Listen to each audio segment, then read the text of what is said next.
तो हम लोग शुरू करने जा रहे हैं सॉल्वेंसी रेशियो। क्या होता है सॉल्वेंसी रेशियो? सॉल्वेंसी का मतलब होता है कर्ज चुकाने की क्षमता।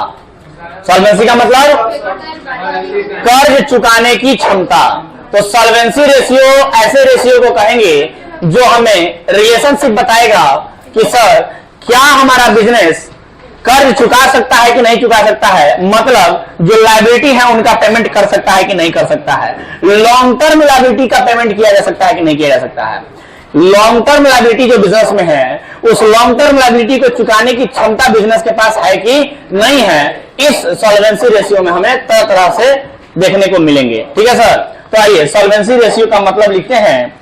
सॉल्वेंसी रेशियो में जो सॉल्वेंसी वर्ड है उसके बारे में पहले जान लीजिए। द टर्म सॉल्वेंसी, जो शब्द सॉल्वेंसी यूज हुआ है, the term solvency refers to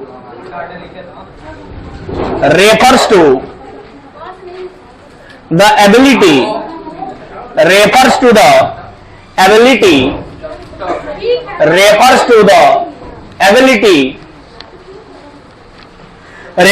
the ability of a concern,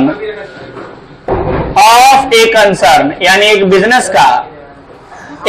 का वो एबिलिटी टू मीट, कि वो क्या कर सके, to meet its long term obligation, मतलब कि वो अपने लॉन्ग टर्म ऑब्लिगेशंस को यानी लॉन्ग टर्म लायबिलिटी को पे ऑफ कर सकता है कि नहीं कर सकता है, उसके पास एबिलिटी यानी क्षमता है कि नहीं है। ये सॉल्वेंसी का मतलब होता है। समझ गए बात? बोलो ना, सॉल्वेंसी का मतलब किसी को डाउट है क्या? सॉल्वेंसी का मतलब क्या होता है सर? कर्ज चुकाने की क्षमता। समझ गए? तो इस प्रकार से क्या बोल सकते हो? इट मीन्स सॉल्वेंसी का मतलब अगर समझ में आ गया होगा तो सॉल्वेंसी रेशियो का भी मतलब समझ जाओगे।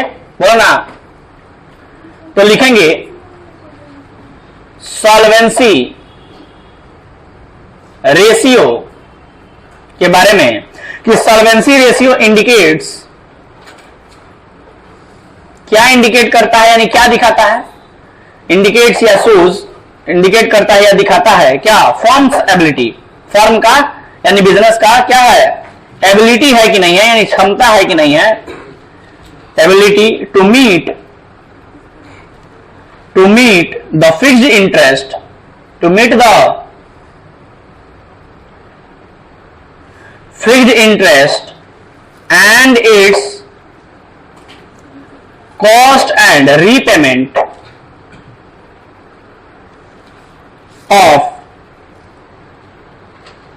long term liabilities at maturities, मतलब कि जब लॉन्ग टर्म लायबिलिटी मैच्योर हो जाते हैं, मतलब लॉन्ग टर्म लायबिलिटी का समय जब पूरा हो जाता है, जब उन्हें रिपेमेंट करने की बात आती है, समय आता है, तो क्या हमारा फर्म उस लायक है कि रिपेमेंट कर सकता है? क्या उतना क्षमता है बिजनेस के पास कि लॉन्ग टर्म लायबिलिटी का पेमेंट उसके समय के अनुसार हो सकता है? इसकी जांच होती है सॉल्वेंसी रेशियो में। समझ गए बात? चलिए सर, और बताइए ना, सॉल्वेंसी रेशियो कितने प्रकार के होते हैं? 4 प्रकार की। तो लिखेंगे types of solvency ratio, types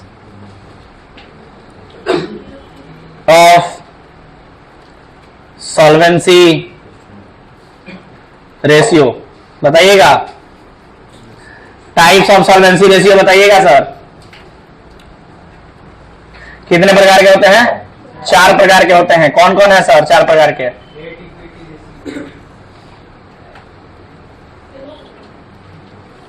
तो पहला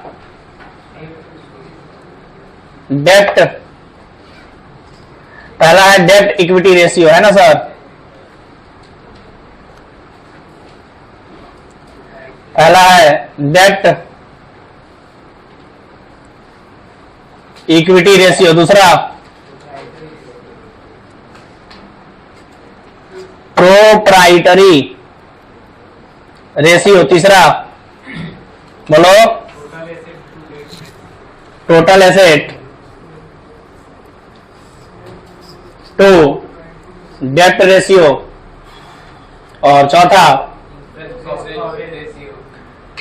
चौथा है इंटरेस्ट कवरेज रेशियो। किसी को दिक्कत बोलो ना। ये 4 प्रकार के रेशियो होते हैं सर, समझ लिए बात आप लोग। ये 4 प्रकार के रेशियो होते हैं।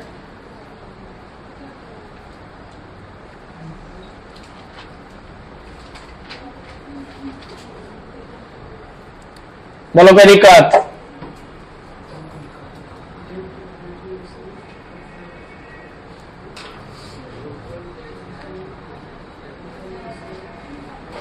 समझिए बात।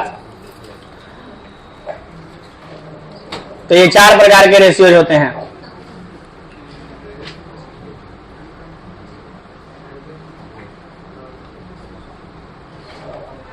चलिए तो पहला शुरू करते हैं। कौन सा? पहला शुरू करते हैं डेप्ट इक्विटी रेशियो। क्या होता है डेप्ट इक्विटी रेशियो? शुरू करें।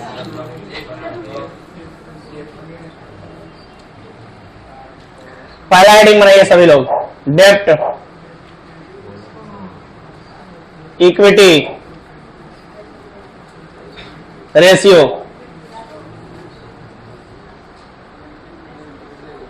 क्या होता है डेप्ट इक्विटी रेशियो? तो जैसा कि नाम से यह स्पष्ट है, डेप्ट इक्विटी रेशियो मतलब यह बता रहा है कि इक्विटी से हम डेप्ट का पेमेंट कर सकते हैं कि नहीं कर सकते हैं। डेप्ट और इक्विटी का रिलेशन, डेप्ट और इक्विटी का रिलेशन नाम से स्पष्ट है। डेप्ट इक्विटी रेशियो माने डेप्ट और इक्विटी का रिलेशन, सिंपल। तो डेप्ट और इक्विटी का रिलेशन जो बताता है, जो रेशियो बताता है, उसी को डेप्ट इक्विटी रेशियो कहते हैं। मतलब डेप्ट equity ratio is the ratio which shows the relation between dept and equity. तो किस तरह का रिलेशन सर? रिलेशन ऐसा कि क्या हम अपने डेप्ट का, डेप्ट माने लॉन्ग टर्म डेप्ट, डेप्ट का मतलब यह क्या है? लॉन्ग टर्म डेप्ट। क्या हम अपने लॉन्ग टर्म डेप्ट का पेमेंट जो है वो क्या हम अपने इक्विटी से, और इक्विटी का मतलब यह इंडिकेट करता है शेयर होल्डर्स फंड। इक्विटी का मतलब आप लोग बैलेंस शीट पढ़े होंगे तो देखोगे इक्विटी एंड लायबिलिटी लिखा जाता है। तो लायबिलिटी में तो आ गया आपका नॉन करेंट करेंट लायबिलिटी, तो इक्विटी में क्या आया? Share holders fund. यही ना 3 होते हैं major heads. Share holders fund के बाद नॉन करेंट लायबिलिटी और करंट लायबिलिटी, है कि नहीं? तो इक्विटी का मतलब शेयर होल्डर्स फंड, मतलब ये बताना चाहता है कि क्या हम अपने शेयर होल्डर्स फंड से अपने लॉन्ग टर्म लायबिलिटी का पेमेंट कर सकते हैं, ये बताना चाहता है। ठीक है सर, तो फटाफट लिखिए। लिखेंगे कि डेप्ट equity ratio, the ratio which shows, लिखेंगे the ratio which shows the relationship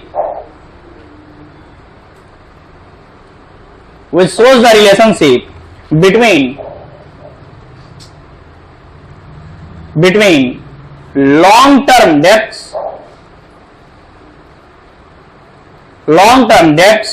and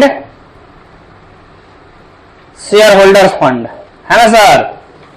shareholders fund, समझे क्या? बोलो ना भाई। Long term debts and share holders fund, इसी को क्या कहते हैं हम लोग? डेप्ट इक्विटी रेशियो कहते हैं। और एक और बात लिख लो, it is also known as, इसको एक और नाम से भी जानते हैं, जानते हो क्या नाम है? External and internal equity ratio.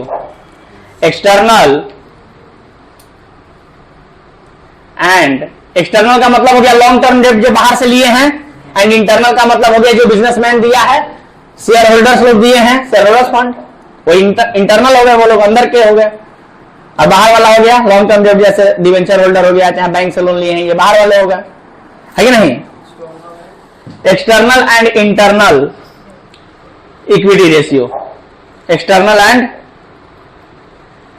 Internal equity ratio भी इनको कहा जाता है। लॉजिक समझ में आया क्या? बोलो, कोई डाउट?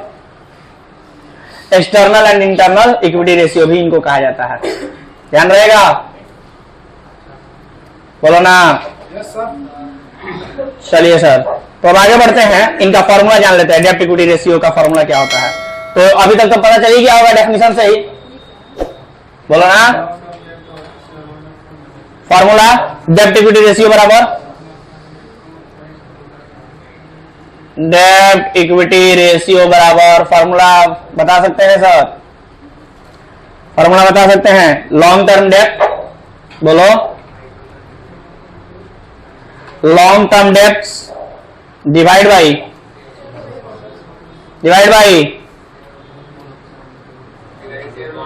Share holders fund. वही बहुत भारी लग रहा है क्या जी ये सब? नहीं ना सर?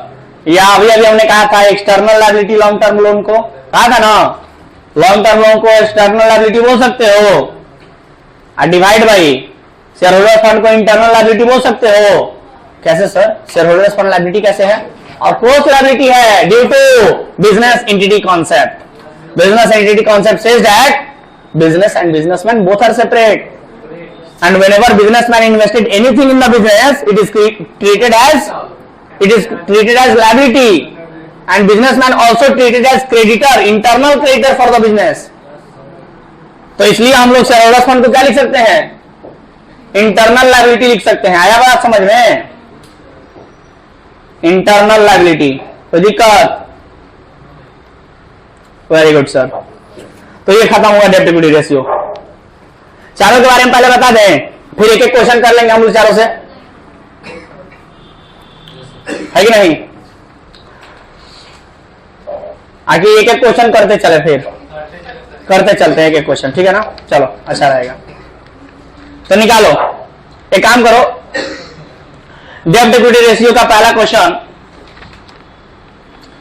आपका दिया हुआ है सॉल्वेंसी रेशियो में, क्वेश्चन नंबर 15 का है, long term question, long answer type question निकालो सीधे। शॉर्ट वाला आप लोग कर लेना, शॉर्ट वाला तो दो लाइन का दिया है, वो अपने से कर लोगे, ठीक है? लॉन्ग वाला सीधे निकालो।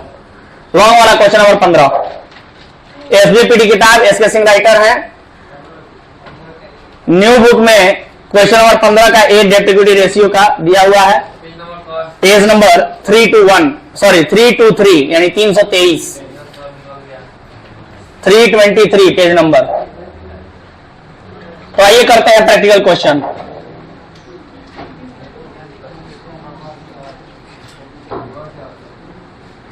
Long answer type question, long answer type questions में आ जाओ। क्वेश्चन नंबर 15 का ए दिख रहा है सबको? अरे बोलो ना भाई। तो आप लोगों से छोटे छोटे सवाल पूछते हैं, बताइएगा जल्दी जल्दी।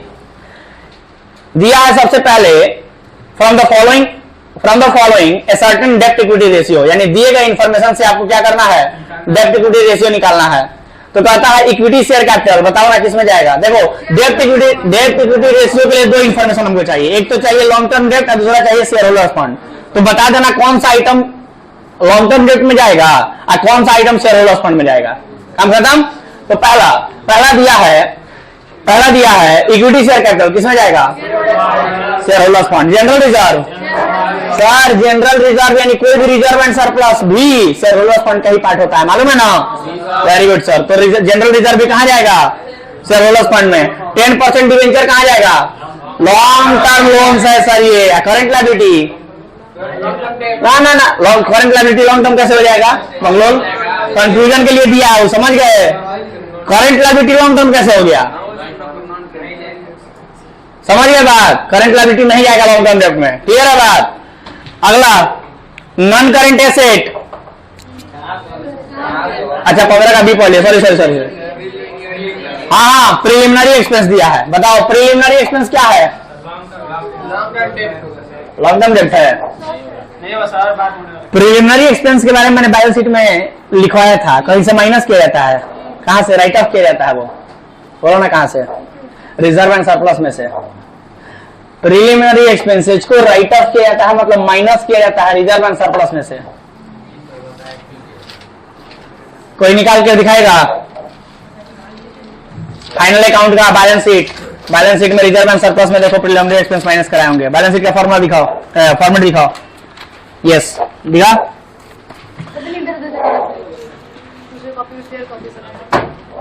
निकाल के देते हैं आपको नहीं मिलेगा। फॉर्मेट कहाँ है जो हम लिखवाए थे? किसी के पास है कॉपी?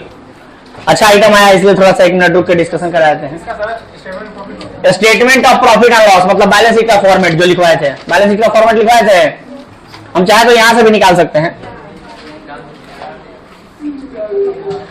आओ दिखाते हैं यहीं पे। हाँ यहाँ है। मिला? दिखाओ। देखो जो एक्सप्लेनेशन लिखवाए थे हम, explanation of items appearing in balance sheet, explanation दिखाए थे ना, एक्सप्लेनेशन लिखवाए थे ना बैलेंस शीट का। तो इस एक्सप्लेनेशन में देखना सबसे पहले शेयर होल्डर्स फंड जो शुरू हुआ था उसमें शेयर कैपिटल का एक्सप्लेनेशन था और शेयर कैपिटल के एक्सप्लेनेशन के बाद रिजर्व एंड सरप्लस का एक्सप्लेनेशन था ना जी।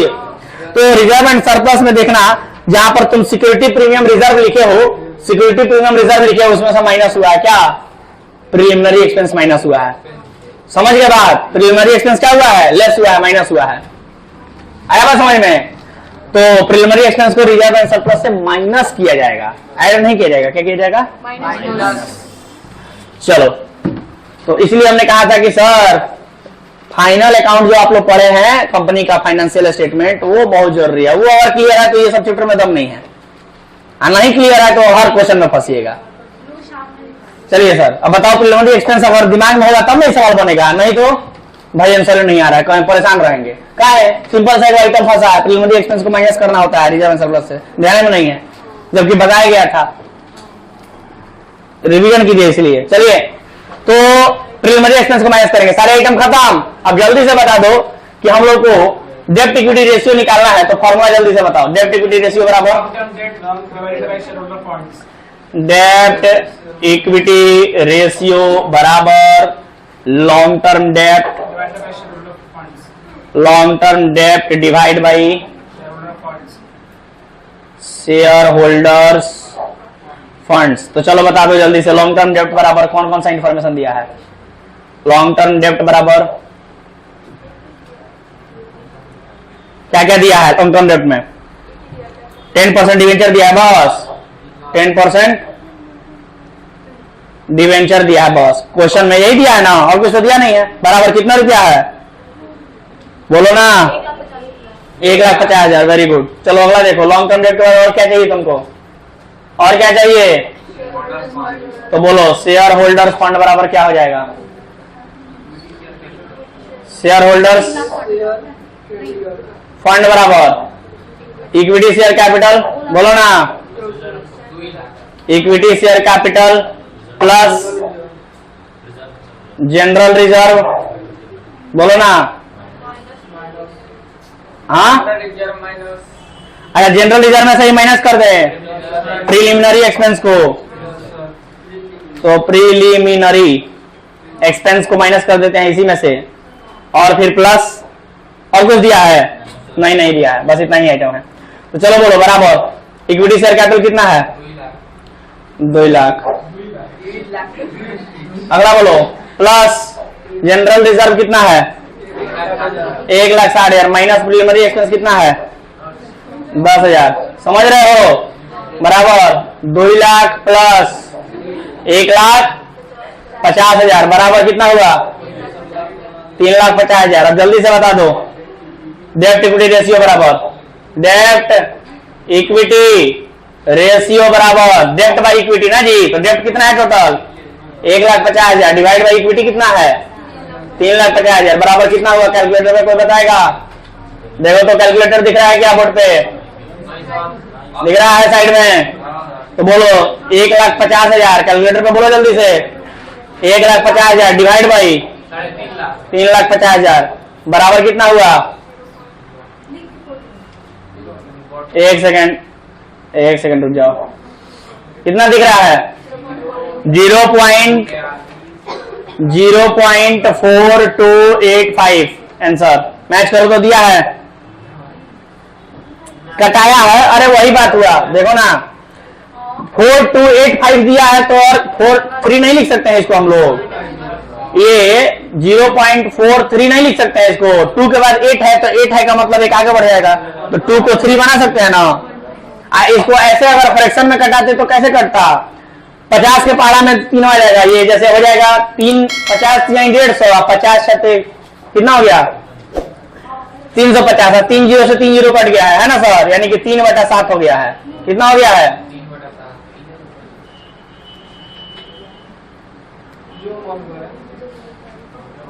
3/7 हो गया। 3/7 को हटाओगे तो वही आएगा। समझ गया बात? बन रहा है सवाल? चलो अब अगला रेशियो कौन सा पढ़ना है बोलो।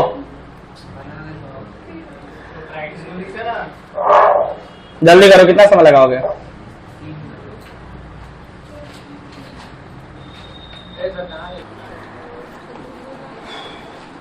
चलो जल्दी लिखो। तो सर सॉल्वेंसी बताइए ना, सॉल्वेंसी रेशियो ने तो खत्म, डेब्ट इक्विटी रेशियो। दूसरा बोलिए प्रोप्राइटरी रेशियो। चलिए हेडिंग बनाइए जल्दी से फटाक से, proprietary ratio. Do it fast.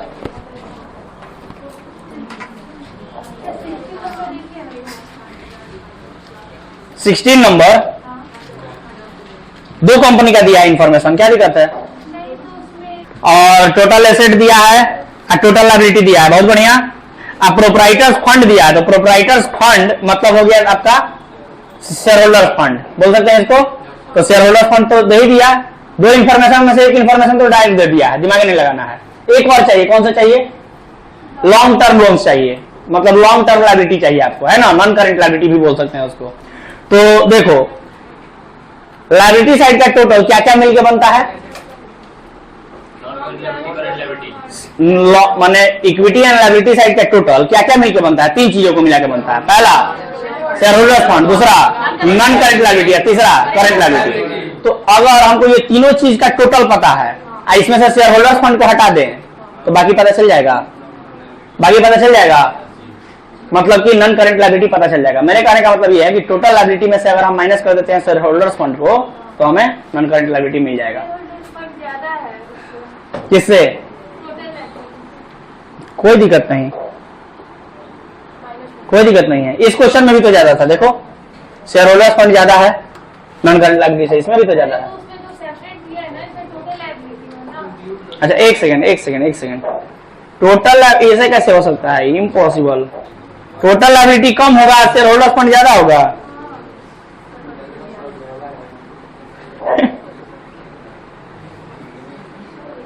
इसका मतलब वो अलग दिया है।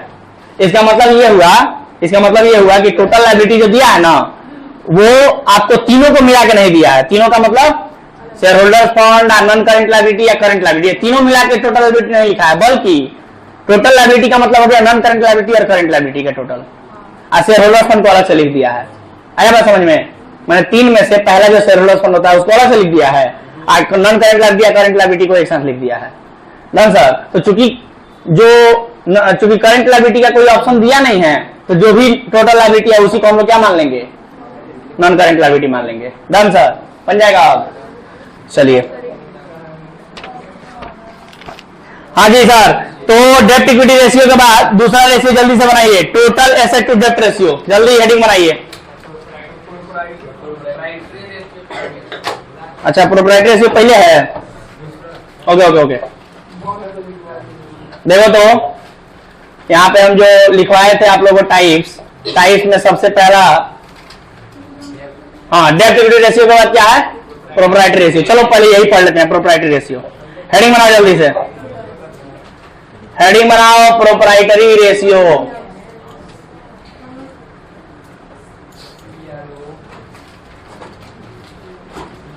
दूसरा नंबर ना जी,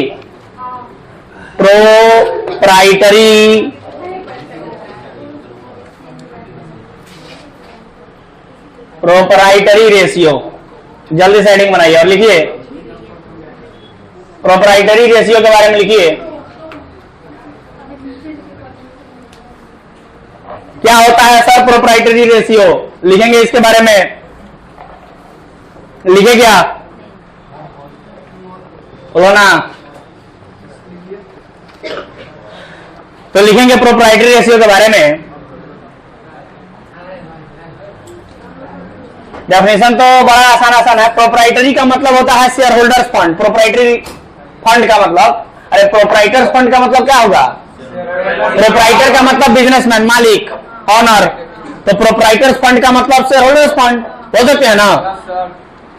अब प्रोप्राइटरी रेशियो, तो एक प्रोप्राइटरी रेशियो में, कोई भी रेशियो में 2 आइटम चाहिए होता है, तो एक आइटम तो क्लियर है कि सर शेयर होल्डर फंड को होगा। दूसरा आइटम क्या हो सकता है? दूसरा आइटम क्या हो सकता है? शेयर होल्डर्स फंड का रिलेशन ये बताता है टोटल एसेट से। किससे? टोटल एसेट से। मतलब लिखेंगे कि proprietary ratio is the ratio which shows the, ऐसे लिखेंगे, द रेशियो विच, साथ साथ लिखा करो ना, हम तो बोल बोल के लिख रहे हैं, तो बहुत सारे लोग ऐसे भी हो सकते हैं कि मेरे शब्दों के साथ ही लिख लें। ये सच्ची बात है ये। चलो लिखो, the ratio which shows the relation, which shows the relationship, the ratio which shows the relationship between, किसके किसके बीच रिलेशनशिप एस्टेब्लिश करता है sir? Between share holders fund, share holders fund and total assets, total assets. आया बात समझ में? इसको proprietary ratio बोलते हैं। Share holders fund divide by total asset. अब इसी डेफिनेशन की मदद से, अब देखो तुम लोग जैसे जैसे आगे बढ़ोगे ना, ये आसान होते जाएगा। तो ये चैप्टर तुम लोग के लिए, अब इतना पढ़ने के बाद अब तो दिमाग में आ गया होगा कि सब फॉर्मूला कैसे बन रहा है। अगर हमको मतलब पता है तो फॉर्मूला भी पता है कि नहीं? जैसे यहां मतलब बता दिए हम कि सर शेयर होल्डर्स फंड के साथ टोटल एसेट का रिलेशन बताता है, तो फॉर्मूला क्या हो सकता है? प्रोप्राइटरी रेशियो बराबर, बता सकते हो, share holders fund by, very good, share holders fund divide by total asset. अब चैप्टर बोले नहीं, धीरे धीरे आसान होते जाएगा जैसे जैसे हम लोग आगे बढ़ेंगे, क्योंकि अब लॉजिक समझ में आने लगेंगे कि ओ सर ऐसे फॉर्मूला बन रहा है, ऐसे मीनिंग क्लियर हो रहा है। नाम पढ़ते ही तुम्हारा मीनिंग क्लियर हो जाएगा, नाम पढ़ते ही फॉर्मूला क्रिएट हो जाएगा, केवल नाम लिखने मात्र से। जैसे जैसे आगे बढ़ोगे वैसे वैसे।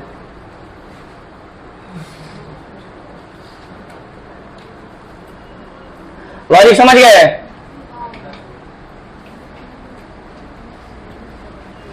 चलिए, तो ये फॉर्मूला ही बन गया।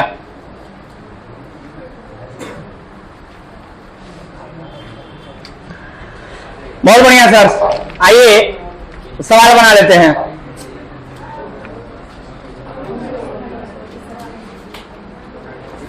सवाल नंबर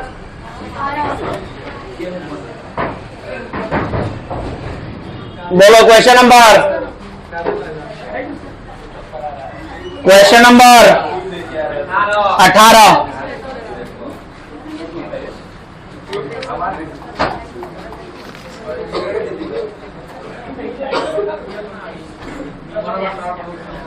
18, एसबीपीडी किताब स्केचिंग राइटर, पेज नंबर 324। हाँ, 23 या 24 में लाके दिया है, मैंने 23 में शुरू किया है, 24 में खत्म किया है।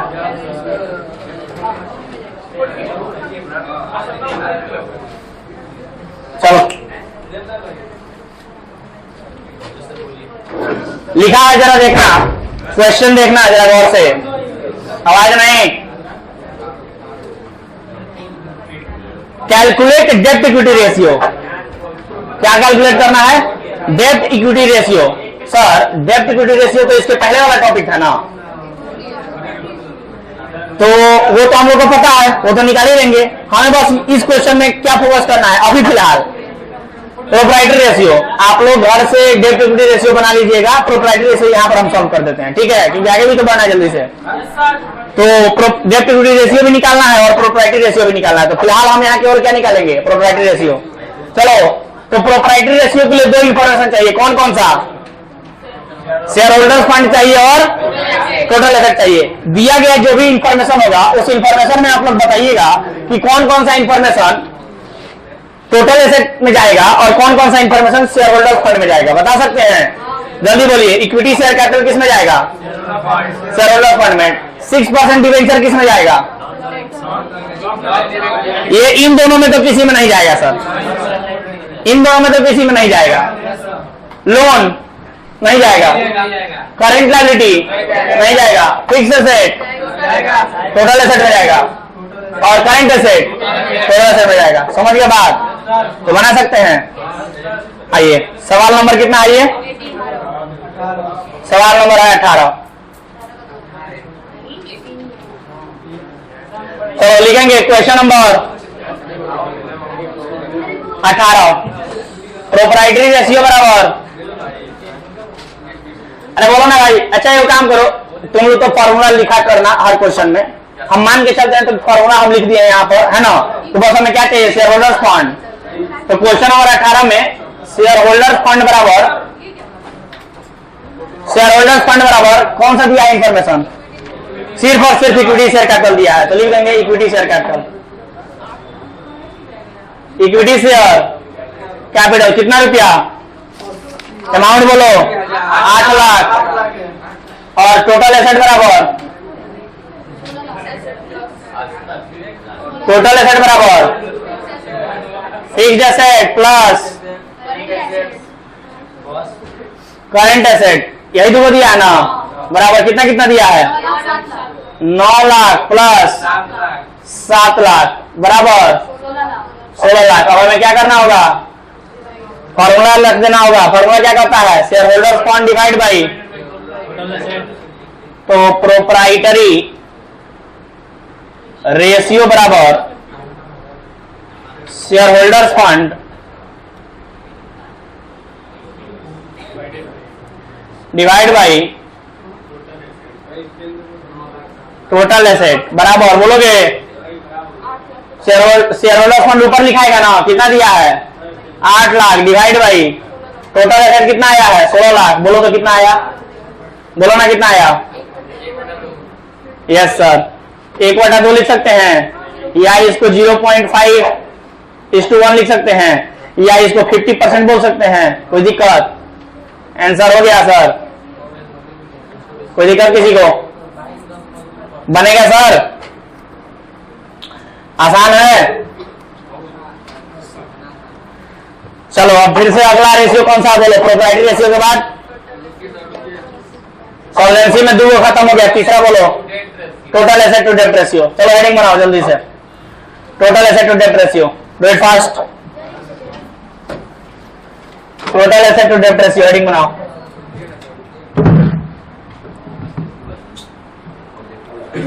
जल्दी करो,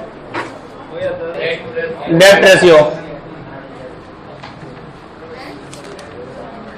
हेडिंग क्या डालोगे, टोटल एसेट टू डेब्ट रेशियो। तीसरा नंबर ना जी, टोटल एसेट टू डेब्ट रेशियो। अच्छा देखो ना, जो बात हम तुम लोगों से कह रहे थे कि सर अब नाम से ही पता चल जाएगा,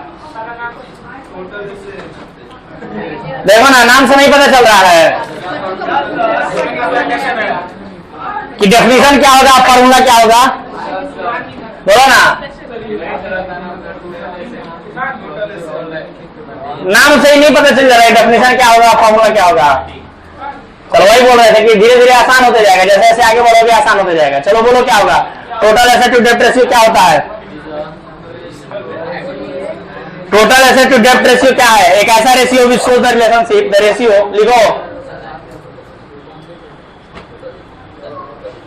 the ratio which shows the relationship, the ratio which shows the relationship between total asset, between total asset, अरे बोलो ना भाई, किसके किसके बीच रिलेशन बताता है, टोटल एसेट एंड डेब्ट का मतलब क्या होता है, डेब्ट का मतलब नहीं सर, डेब्ट का मतलब सिर्फ और सिर्फ long term debts, total assets and long term debts, long term debts of A business. समझ गए बात, बोलो ना। तो टोटल एसेट टू डेब्ट रेशियो क्या होता है, ये क्लियर हो गया क्या, कि टोटल एसेट टू डेब्ट रेशियो वो रेशियो होता है जो कि टोटल एसेट और लॉन्ग टर्म डेब्ट के बीच के रिलेशन को बताता है। कि मतलब ये हुआ कि हम अपने टोटल एसेट से लॉन्ग टर्म डेब्ट का पेमेंट कर सकते हैं कि नहीं कर सकते हैं? हम अपने टोटल एसेट से लॉन्ग टर्म डेब्ट का पेमेंट कर सकते हैं कि नहीं कर सकते हैं? ये पता चलता है हमें इस रेशियो से। तो फॉर्मूला आप लोगों को, जैसे कि मैंने कहा था कि नाम से ही स्पष्ट हो जाएगा कि फॉर्मूला क्या होना चाहिए, तो सर नाम से ही स्पष्ट हो सकता है कि मतलब डेफिनेशन क्या होगा और फॉर्मूला क्या होगा। बोल सकते हो? टोटल एसेट टू डेब्ट रेशियो का फॉर्मूला बोल सकते हो?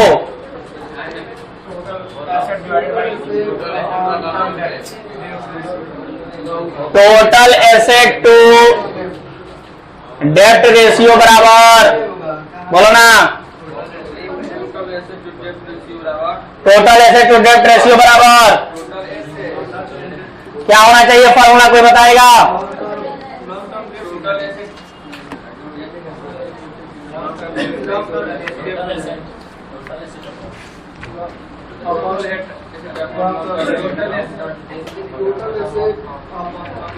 यस सर, लिखेंगे टोटल एसेट टू डेब्ट रेशियो में लिखेंगे total asset divide by long term debts, बोलो ना, या लॉन्ग टर्म डेब्ट को केवल डेब्ट भी लिख सकते हो, कोई दिक्कत नहीं, बट ध्यान रखना कि डेब्ट का मतलब लॉन्ग टर्म डेब्ट से है। तो कुछ लोग केवल इतना ही कह देते हैं कि टोटल एसेट बाई डेब्ट, समझ गए? बोलो ना, कोई दिक्कत नहीं? समझ में आया? टोटल एसेट टू डेब्ट का रेशियो का मतलब टोटल एसेट बाई टोटल डेब्ट। टोटल यहाँ डेब्ट वर्ड जो है वो किसको रिप्रेजेंट करता है? लॉन्ग टर्म लायबिलिटी को। तो टोटल एसेट टू डेब्ट रेशियो का मतलब total asset divide by long term डेब्ट। क्लियर है बात? बहुत भारी लग रहा है रेशियो चैप्टर, वो बना के रेशियो बोले तो ना, शुरू करेंगे, इतना आसान चैप्टर है, शुरू करेंगे, पढ़ सके तो मजा आएगा। और वो एकदम कॉन्फिडेंस के साथ कि हाँ सर एक वर्ड क्लियर है। जाए आ जाओ, क्वेश्चन आ जाओ, क्वेश्चन करते हैं। तो अगर कंसेप्ट आपने सीख लिया होगा तो क्वेश्चन पे आ जाइए सर। क्वेश्चन नंबर कोई बोलेगा? टोटल एसेट टू डेब्ट रेशियो क्वेश्चन नंबर 17 में दिया है, क्वेश्चन नंबर 17 में दिया है, निकालिए।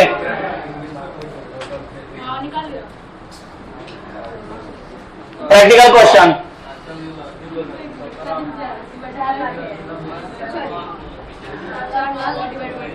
Practical question, long answer type question number 17 है ना जी? लॉन्ग आंसर टाइप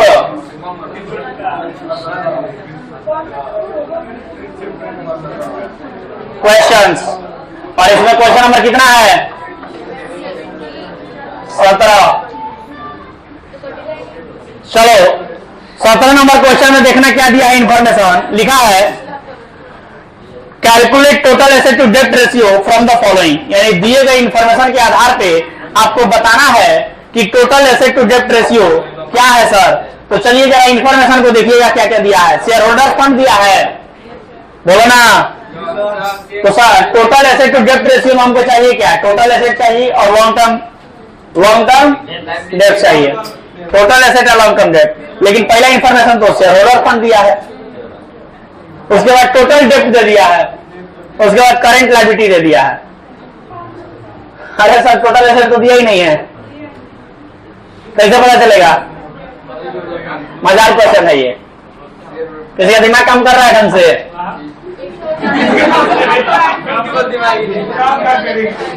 सुनो, सिंपल सा बात है। अकाउंटिंग इक्वेशन जानते हो ना? एसेट बराबर लायबिलिटी, एसेट बराबर लायबिलिटी प्लस कैपिटल, है ना? एसेट नहीं दिया है, टोटल कितना होगा? तो टोटल लायबिलिटी टोटल कैपिटल को जोड़ दो, हो गया टोटल एसेट। नहीं समझे? टोटल एसेट अगर नहीं दिया है तो अकाउंटिंग इक्वेशन का सिंपल सा फॉर्मूला होता है एसेट बराबर लायबिलिटी प्लस कैपिटल। छोड़ो अकाउंटिंग इक्वेशन 11th क्लास हटाओ, 12th की बात करते हैं। बैलेंस शीट पढ़े हो ना? बैलेंस शीट में total of equity and liability बराबर टोटल ऑफ एसेट होता है ना? तो ये जो भी क्वेश्चन में इंफॉर्मेशन दिया है ये total of equity and liability दे दिया है। तो टोटल जोड़ दोगे तो टोटल एसेट नहीं हो गया वही, बोलो ना। टोटल एसेट नहीं दिया है तो टोटल इक्विटी एंड लायबिलिटी दिया है ना, सबको जोड़ दो, हो गया वही टोटल एसेट। समझ के बाद अब उसमें से बस क्या करना है हम लोग को, लॉन्ग टर्म डेट को अलग कर लेना है। तो लॉन्ग टर्म डेट में बताओगे क्या आएगा, जो टोटल डेट दिया है वही आएगा। समझ के बाद तो चलो बताओ, क्वेश्चन नंबर 17 में total asset to debt ratio निकालना है। तो टोटल एसेट बराबर क्या होगा, कोई बोलेगा? टोटल एसेट बराबर share holder fund, share holders fund plus total debts plus current liability, यही होगा ना सर? अरे बोलो ना भाई। तो बोलोगे शेयर होल्डर्स फंड कितना दिया है? 4 लाख प्लस टोटल डेब्ट कितना है? 9 lakh plus current liability 1 lakh, total मिला के कितना हुआ? 9 1 10 4 14 लाख, 14 लाख हो गया ना सर। अब चलिए लॉन्ग टर्म डेब्ट बताइएगा कितना दिया है? लॉन्ग टर्म डेब्ट, लॉन्ग टर्म डेब्ट बस वही है टोटल डेब्ट वाला, टोटल डेब्ट बराबर कितना दिया है? 9 लाख रुपया। तो अब कोई बता सकता है, जो फिगर हमको चाहिए था वो मिल गया। हम लोग को चाहिए था share holders fund divide by long term डेब्ट। तो बोलो टोटल एसेट टू डेब्ट रेशियो बराबर क्या होगा? टोटल एसेट टू डेब्ट रेशियो बराबर, बोलो ना क्या होगा? Total asset divide by long term डेब्ट, यही होगा ना सर? तो जल्दी से बता दीजिए टोटल एसेट कितना आया है? 14 lakh divide by long term डेब्ट 9 लाख, कितना हो गया?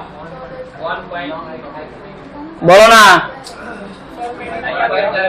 कैलकुलेटर पे देखो 14 लाख 1 4 पे 5 को 0 है ना, 3 4 5 0, थोड़ा सा इसको इधर कर लेते हैं, प्लस 9 लाख, अच्छा हाँ डिवाइड करना है ना, 14 लाख डिवाइड बाई या 14 लाख डिवाइड बाई 9 लाख बराबर 1 पॉइंट, दिख रहा है कैलकुलेटर पे? 1.555 ऐसे आ रहा है। आंसर मैच कर रहा है सर? नहीं, क्यों जी? ये देखो टोटल एसेट तो हम लोग ठीक निकाले हैं, क्योंकि इक्विटी एंड लायबिलिटी साइड का टोटल जोड़ दो तो वही टोटल एसेट के बराबर होता है, क्योंकि बैलेंस शीट मैच होना चाहिए इसलिए बराबर होता है। लेकिन टोटल जो लॉन्ग टर्म डेब्ट हम लोग निकाले हैं ना, ये गलत दिया है, मतलब गलत निकाले हम लोग। लॉन्ग टर्म डेब्ट हम लोगों को केवल पता करना है, टोटल डेब्ट इंफॉर्मेशन में दिया है। तो टोटल डेब्ट का मतलब हो गया लॉन्ग टर्म डेब्ट और करंट डेब्ट, मतलब कि लॉन्ग टर्म लायबिलिटी और करंट लायबिलिटी दोनों मिला के ना टोटल लायबिलिटी होता है। तो टोटल डेब्ट का मतलब टोटल लायबिलिटी से है। इस टोटल लायबिलिटी में से हम लोग क्या करेंगे? टोटल लायबिलिटी में से करंट लायबिलिटी को अगर हटा देंगे तो नॉन करंट लायबिलिटी पता चल जाएगा, बोलो ना। टोटल डेब्ट का मतलब क्या हुआ? टोटल डेब्ट का मतलब current liability plus non current liability, यही हुआ ना। यहां पर थोड़ा सा मिस्टेक हो गया है तो इसको सुधार लेना है। चलिए आइए लिखेंगे, यहां पर लिख देंगे लॉन्ग टर्म डेब्ट बराबर टोटल डेब्ट माइनस करंट लायबिलिटी। तो बराबर बोलो टोटल डेब्ट कितना दिया है? 9 लाख माइनस 1 लाख बराबर कितना हो गया? ये 8 लाख। बस अब वहां पर 8 लाख लिख देंगे, आंसर आ जाएगा। बोलो तो यहां नीचे में कितना लिखना है? 8 लाख। तो अब ये कितना आ जाएगा बोलो तो? कटाएंगे तो अरे काहे कटना है? ये 5 0 से 5 0 कट गया तो 14:8 बच गया, यही आंसर दिया है, देख लो।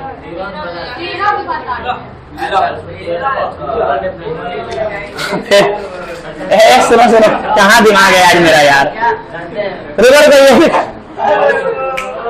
यहाँ आएंगे अभी घंटा लेके सब बटन छूट जाएगा 1 मिनट में। लॉन्ग टर्म डेब्ट का मतलब टोटल डेब्ट माइनस हम लोग किए हैं करंट लायबिलिटी। और टोटल डेब्ट का मतलब अभी भी बताए थे, टोटल डेब्ट का मतलब करंट लायबिलिटी या प्लस नॉन करंट लायबिलिटी, तब मिला के होता है टोटल डेब्ट। अब कहने का मतलब जब टोटल डेब्ट दे ही दिया है तो अलग से करंट लायबिलिटी को जोड़ने की क्या आवश्यकता है? जब टोटल लायबिलिटी दे ही दिया है तो अलग से करंट लायबिलिटी को क्यों जोड़ेंगे? यानी ये वाला अमाउंट नहीं जोड़ा जाएगा 1 लाख, तो यहां 9 और 4 13 लाख हो जाएगा।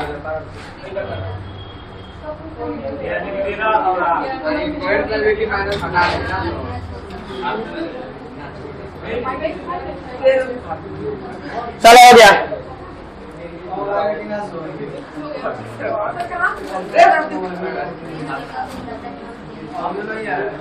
आ गया है, देखो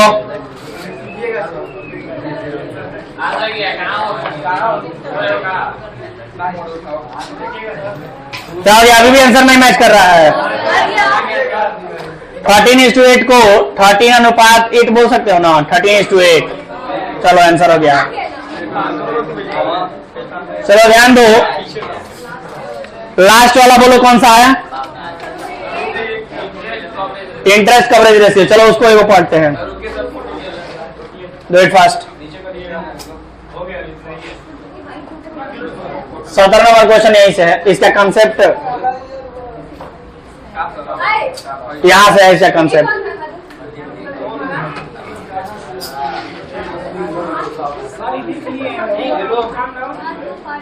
यहां से इसका कंसेप्ट है। साथ साथ लिखना है बाबू, इसमें थोड़ा सा एरर्स आ गए थे इसलिए मौका दे दिया, मौका नहीं देंगे लिखने का अलग से। तो जल्दी से निकालो,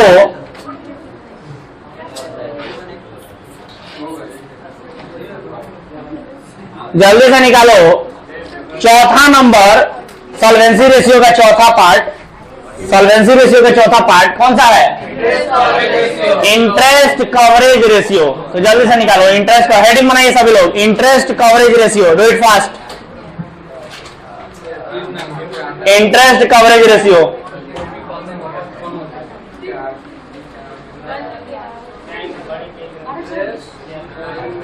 इंटरेस्ट कवरेज रेशियो, जल्दी से हेडिंग बनाइए सभी लोग। इंटरेस्ट कवरेज रेशियो, जल्दी से हेडिंग बनाइए। और जैसा कि नाम से ही स्पष्ट है, जैसा कि नाम से ही स्पष्ट है, इंटरेस्ट कवरेज रेशियो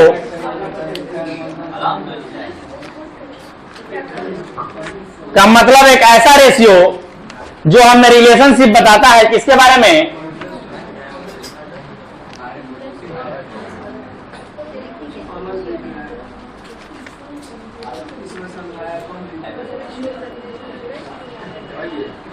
तो जो लॉन्ग टर्म डेब्ट पे हम लोग इंटरेस्ट देते हैं, जैसे डिवेंचर पे इंटरेस्ट देते हैं, मालूम है ना? तो जो लॉन्ग टर्म डेब्ट पे इंटरेस्ट दिया जाता है, वो इंटरेस्ट का अमाउंट हम लोग कवर कर सकते हैं कि नहीं कर सकते हैं? कहां से कवर कर सकते हैं सर? तो कहता है कि प्रॉफिट से। जो हम लोग प्रॉफिट कमा रहे हैं, इंटरेस्ट देने के और टैक्स देने के पहले आपके पास जो प्रॉफिट बचा हुआ है, उस प्रॉफिट से क्या आप इंटरेस्ट को कवर कर सकते हो, माने इंटरेस्ट का पेमेंट कर सकते हो? इंटरेस्ट किस पर होता है? लॉन्ग टर्म डेब्ट पर। जो लॉन्ग टर्म डेब्ट होते हैं उस पर इंटरेस्ट भी होते हैं। तो लॉन्ग टर्म डेब्ट पे जो इंटरेस्ट होते हैं, उस इंटरेस्ट का कवरेज हम लोग कर सकते हैं कि नहीं प्रॉफिट से? यही रिलेशनशिप बताता है इंटरेस्ट कवरेज रेशियो। तो चलो जल्दी से लिखेंगे इसके बारे में। Interest coverage ratio is the ratio which shows the relationship between, बोलो ना, लिखेंगे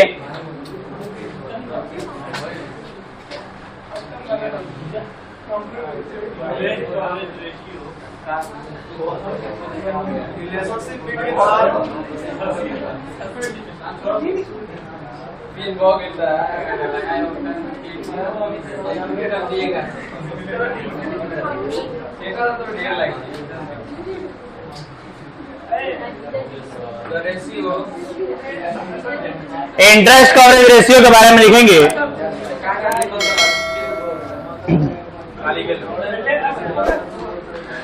The ratio which shows the relationship, the ratio which shows the relationship between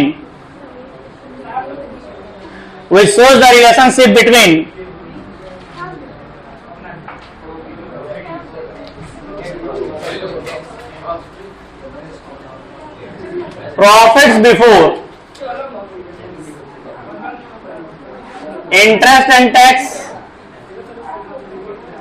and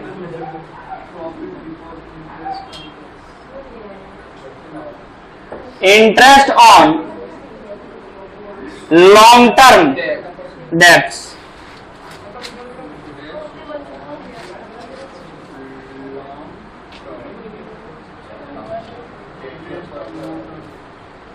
It means, इसका मतलब है कि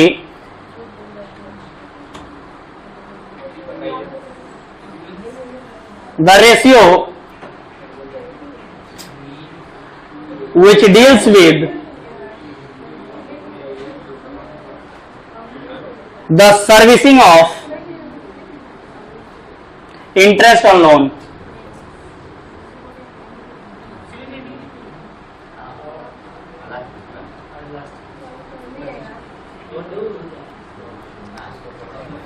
deals with the servicing of interest on loan, यानी कि interest on loan से हम लोग डील कर सकते हैं कि नहीं कर सकते हैं। माने इंटरेस्ट तो तब पेमेंट करेंगे ना जब बिजनेस चलेगा अच्छा। मान लो लॉन्ग टर्म लोन ले लिए, कर्जा वर्जा ले लिए, कमाई और नहीं करता है तो भरेंगे कहां से? तो कर्जा लेने के पहले देखो कि बिजनेस का प्रॉफिट कैसा है, क्या बिजनेस कमा सकता है कि नहीं उतना कि भरा जा सके इंटरेस्ट को। अगर नहीं तो फिर समझो कि बिजनेस कहां जाएगा। समझिए बात। तो इस रेशियो से हमें पता चलता है। तो चलो अभी तक के डेफिनेशन के माध्यम से आप लोगों को पता चल गया होगा कि फॉर्मूला क्या होना चाहिए। तो इंटरेस्ट कवरेज रेशियो बराबर फॉर्मूला क्या हो जाएगा, बोलो। फॉर्मूला क्या हो जाएगा? इंटरेस्ट कवरेज रेशियो बराबर, बोलो ना, profit before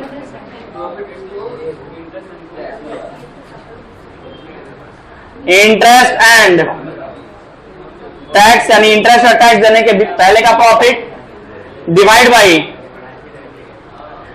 by interest on long term, interest on long term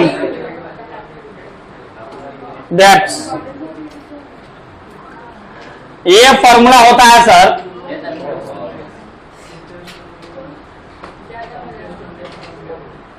ये फॉर्मूला होता है आपका इंटरेस्ट कवरेज रेशियो का। आइए क्वेश्चन कर ले क्या इसका भी। अच्छा ये कौन नंबर है सर? ये सॉल्वेंसी रेशियो का चौथा नंबर है ना। तो यहाँ हेडिंग 4 नंबर लिख दीजिए स्टार बनाने की जगह पर।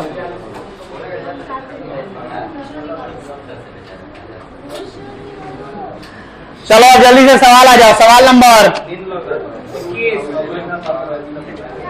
21, इंटरेस्ट कवरेज रेशियो। अरे बोलो ना भाई।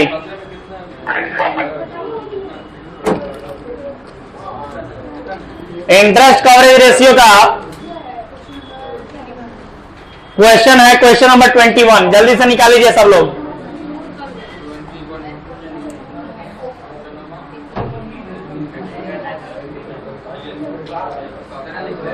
और एक बात आप लोगों को हम बता दें कि सर ये जो इंटरेस्ट कवरेज रेशियो आप लोग पढ़ रहे हैं इसका जो आंसर आता है वो टाइम्स में आता है। टाइम्स में देखो, इंटरेस्ट कवरेज रेशियो का जो आंसर आएगा वो किस में आएगा? टाइम्स, माने कितना गुना है ये बताएगा। मतलब कि हमारा प्रॉफिट इंटरेस्ट की तुलना में कितना गुना है, हमारा प्रॉफिट इंटरेस्ट की तुलना में कितना गुना है ये पता चलेगा। जैसे मान लो कि अगर कहे कि प्रॉफिट 2 लाख रुपया है और इंटरेस्ट हमारा 50,000 रुपया आ रहा है, तो 2 लाख डिवाइड बाई 50,000 कितना होगा? 4 से कटेगा ना, तो 4 गुना हो जाएगा, 4 टाइम्स हो जाएगा आंसर। समझ गए बात? तो इसका आंसर जो है वो टाइम्स में दिया जाता है। तो जल्दी से बताओ, क्वेश्चन नंबर 21 लिखा है। Question number 21 long answer type question का, long answer type question, question number 21। चलो सभी लोग पढ़ेंगे क्वेश्चन नंबर 21। लिखा है क्वेश्चन नंबर 21 में,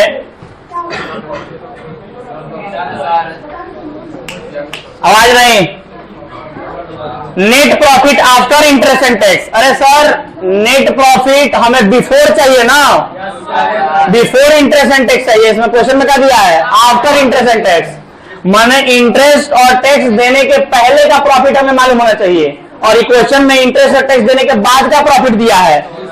तो पहले पहुंचने के लिए क्या करना पड़ेगा? प्लस करना पड़ेगा ना।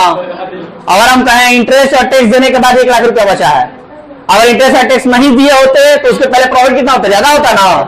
तो वहां पहुंचने के लिए प्लस करना पड़ेगा ना हमें इंटरेस्ट और टैक्स को। तो इंटरेस्ट और टैक्स को क्या करेंगे? प्लस करेंगे। तो चलो लिखो जल्दी से।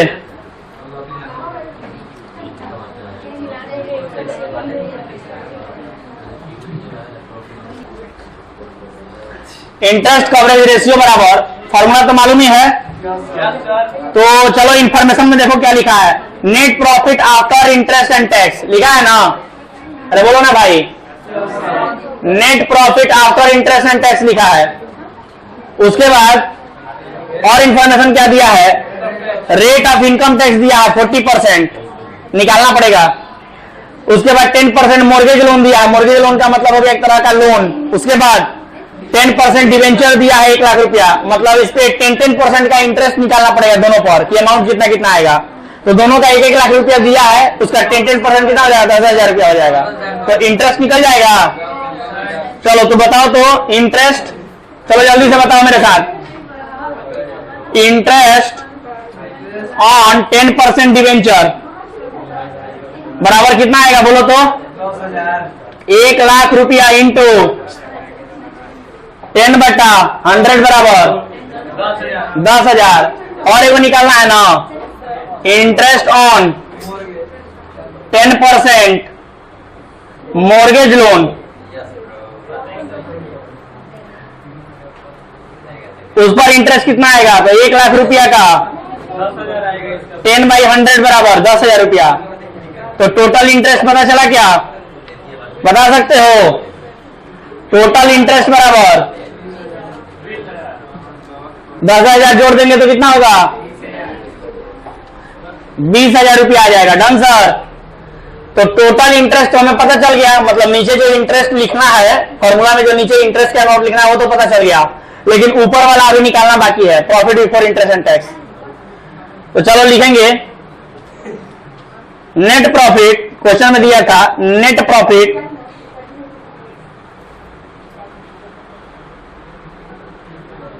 After interest and tax,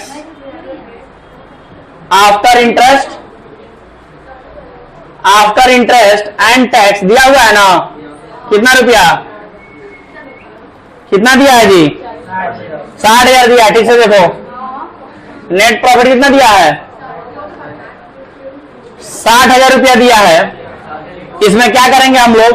interest को और टैक्स को जोड़ देंगे तो net profit before interest and tax निकल के आ जाएगा। बोलो ना, कोई दिक्कत?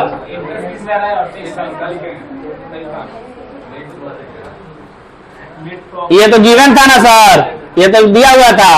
और रेट ऑफ टैक्स कितना दिया है? 40%। तो 40% रेट ऑफ टैक्स है, तो 60,000 पर थोड़ी 40% निकालेंगे।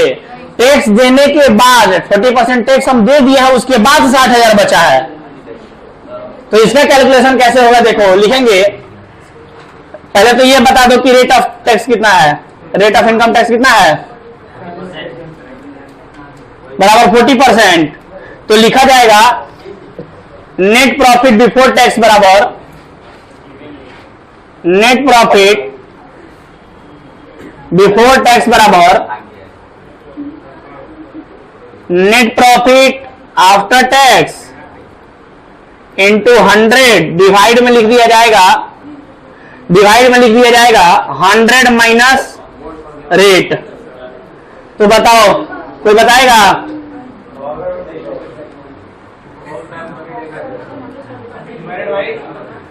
हंड्रेड माइनस रेट डिवाइड में लिखेंगे तो लिखा जाएगा